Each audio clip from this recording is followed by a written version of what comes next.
What's the best diet for crushing diabetes? The traditional approach or a pragmatic approach?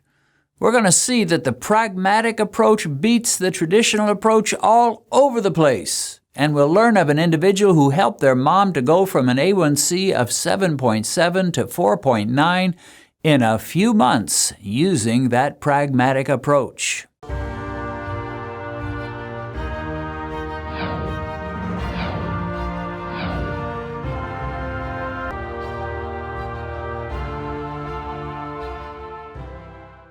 We are continuing to look at some of these wonderful, amazing, dramatic, exciting comments and testimonies that we hear, along with a few questions and other issues that are left in the comments.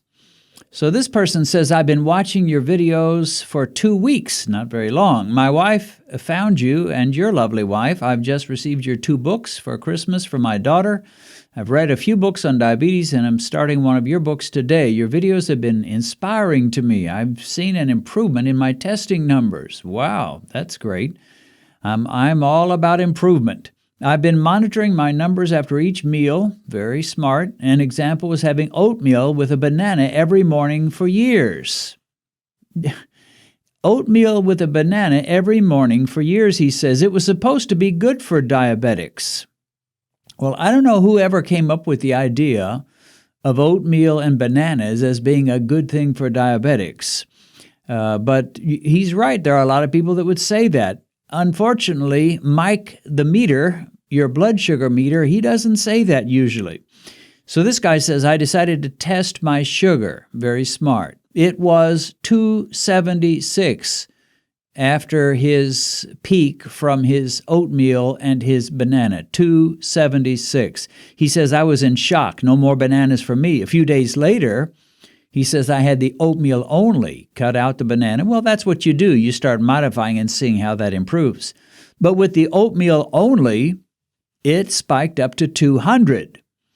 So he says, by following your suggestion of testing, I have been helped greatly. I'm starting on this journey to reverse my diabetes. We'll continue my story with you at a later date with more information.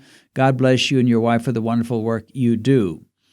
Well, this guy's doing a lot right already. He's got a ways to go, as he clearly admits and confesses, but he's doing a lot right. He's testing himself. He's checking out what food's doing.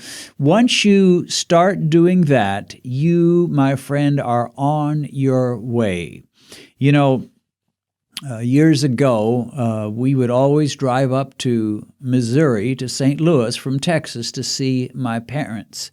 Now, they've passed on now. They're no longer with us. But back in the day when they were alive and our children were small, we would pile all our kids in the car. Usually it was a van, and go up and see my parents. And the minute we pulled out of the driveway, we were on our way. We still had a long ways to go, but we were on our way. And the only thing we needed to do to make sure we got there was, number one, just keep on moving. You know, if you stop, you're not going to get there. So you got to keep moving. Number two, make sure you're pointed the right direction.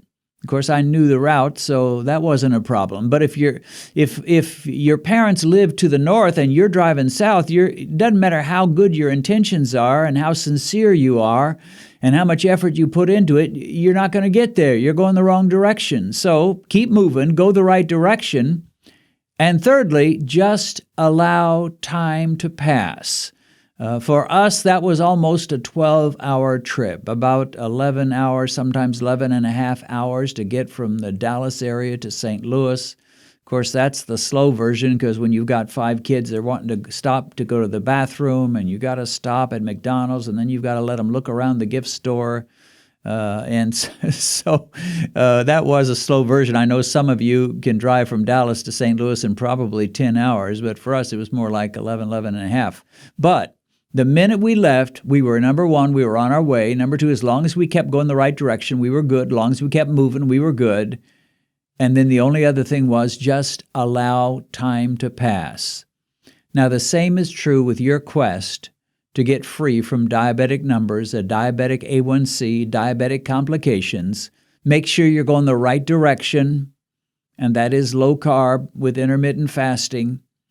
Make sure you keep going. Don't stop. Don't fall by the wayside, or you'll never get there. You got to keep moving. You got to keep doing it. And then third, just allow some time to pass. And that's the beautiful thing. When that time passes and you keep going the right direction and you're moving at a good speed, you will get there, my friend. You will get there. So be encouraged. And this guy, he's only seen our videos for 2 weeks. His numbers are already getting better. He's already learning some things. He's already testing himself. He's already figured out that bananas and oatmeal do not make a very good breakfast for diabetics. And I know I'll get some hate mail. And don't you know I've been eating oatmeal for, 35 years and I'm fine? Well, save it. Mike the Meter has already talked to me about bananas. Mike the Meter has already talked to me about a lot of these things. So it doesn't matter if the whole world joined in unison and said, Dennis, you're wrong. I'd still listen to Mike the Meter over everybody else.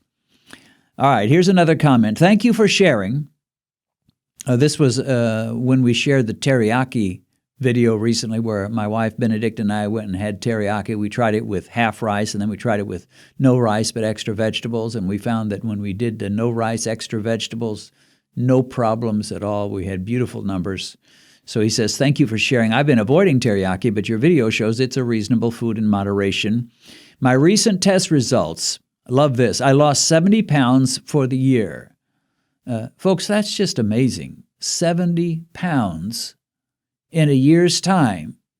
And his goal wasn't even to lose weight. I'm quite confident. His goal was to get his numbers down, but by going keto or low carb, the pounds just start pouring off without hardly trying.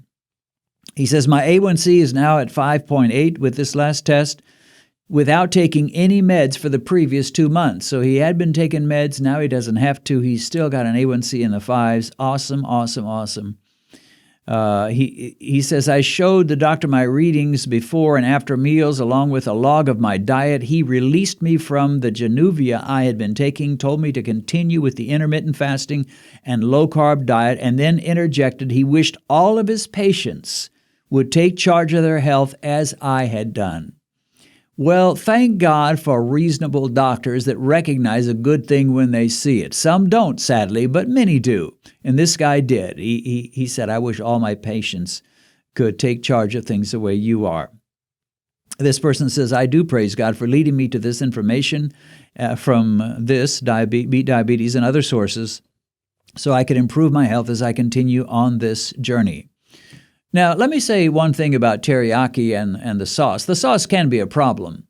And the place where we went, the restaurant we ate, did not seem to have a very rich, sugary sauce. Now, they offered to put some kind of extra sauce on there, and I refused. So that may well have been sugary, but the main sauce the meat was cooked in was not sugary, and so I think that's why. So it doesn't mean every teriyaki restaurant is going to give you those same results. You'll have to test for yourself with different restaurants. But that restaurant works for us, and I thank God because I enjoy that meal a great deal. None of us loves bland food. We've got to have something. And when it comes to sauces and so many foods, you've really got two choices. You can make it interesting with sugar, or you can make it interesting with spices and herbs and seasonings. Well, you can guess which one is healthier. Go heavier on the spices and the herbs and the seasoning, and don't touch the sugar. But, in the past, people just automatically said, well, our food doesn't taste good. Food companies did. Let's dump some sugar in, and then all will be well. Well, they were sort of right in terms of their own profit margin. Yeah, they made money because people like things that are sweet, but they were destroying people's health. So added sugar is a terrible thing and something we want to avoid as much as possible. Now, you may go to a teriyaki place or some other place, and the sauce may have some added sugar. I'm not so much worried about some added sugar as I am a lot of added sugar. So anyway. Now, here is an interesting comment. This isn't a testimony of success. This is a criticism. This person says, if you are a Christian ministry, then start teaching people about divine healing and start healing people. But there are a lot of things in life where really it's not so much our job to pray and ask God for a healing as it is to just fix whatever needs fixing.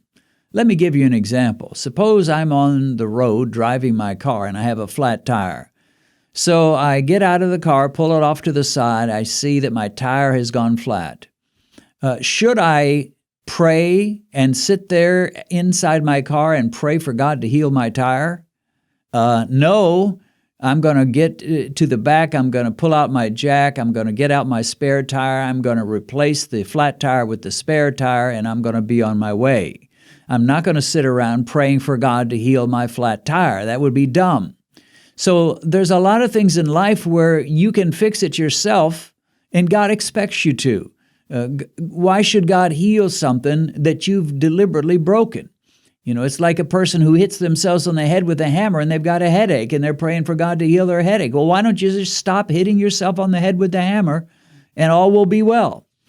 And so it is with our diet. We destroy our bodies, we destroy our health with our terrible high-carb, high-sugar, high-processed foods diet, and then we think God's supposed to heal us. Well, He will heal us, but the way He'll heal us is give us a word of wisdom about how you should eat. And that's what this channel is all about. All right, let's go on to another comment.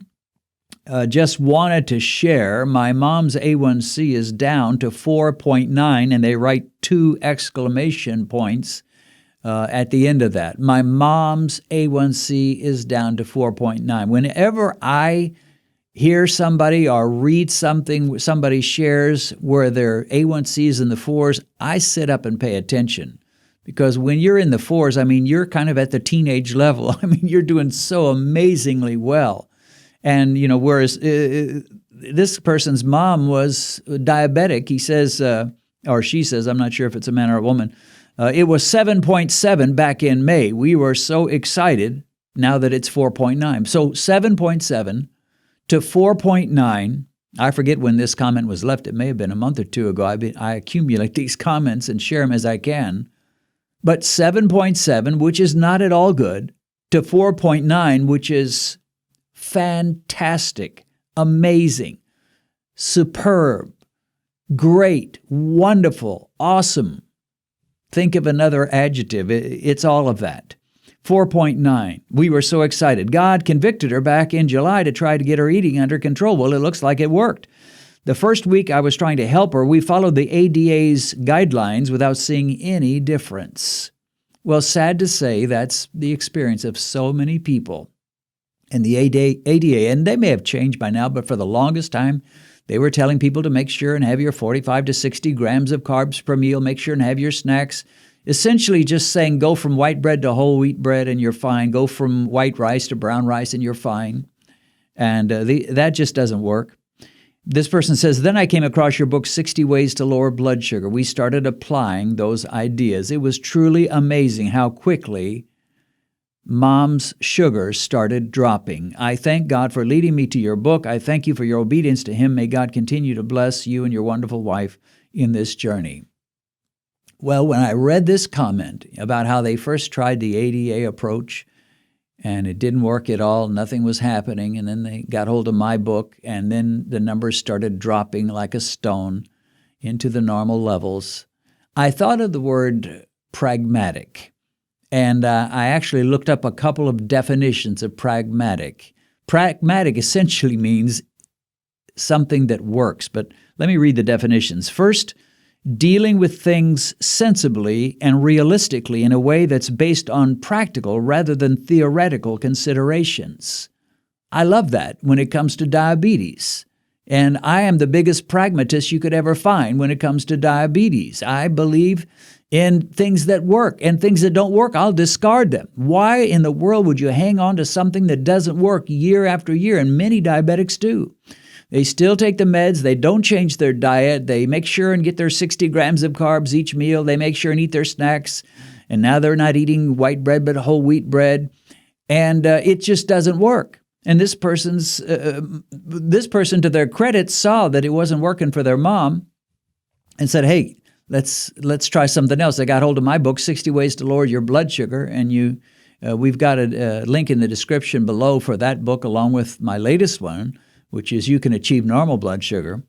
But anyway, Pragmatic, dealing with things sensibly and realistically in a way that's based on practical rather than theoretical considerations. And a second definition of pragmatic is this: solving problems in a sensible way that suits the conditions that really exist now, rather than obeying fixed theories, ideas, or rules. That so perfectly fits the difference between the standard approach to diabetes, which we've been talking about: eat lots of carbs and just stay away from some candy, and be sure and take all your meds, versus the new approach, which is use diet to crush diabetes by slashing the carbs way low and eating far more vegetables and far less carbs and dropping all sugar, dropping all processed foods, and so forth. And it works. It is solving a problem in a sensible way that suits the condition that now exists, rather than obeying fixed theories. So many people have theories about diabetes. And there are doctors that write big, long books with their theory of diabetes. But number one, they're not a diabetic. Number two, they don't base it on testing themselves. They just have a theory.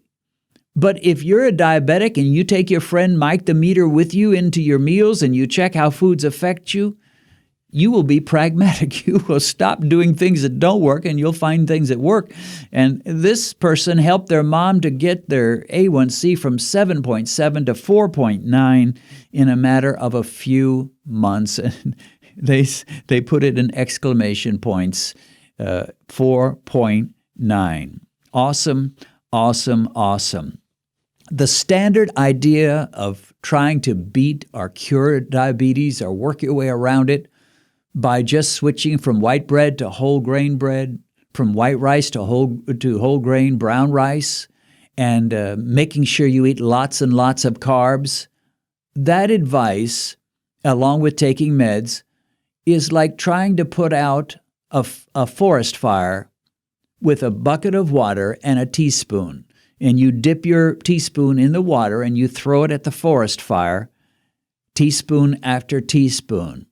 Now, you don't solve anything. You're not putting out the fire, but you look like you're doing something. And so a lot of people take pride with their little teaspoons and their buckets of water. Hey, look at me. I'm doing something about my diabetes. Some people don't do anything, but I'm doing something. Well, the problem is what you're doing couldn't possibly work. What you need to do is get one of those planes that drops all those chemicals, onto the woods and onto the trees and onto the fire and kills that thing in a hurry.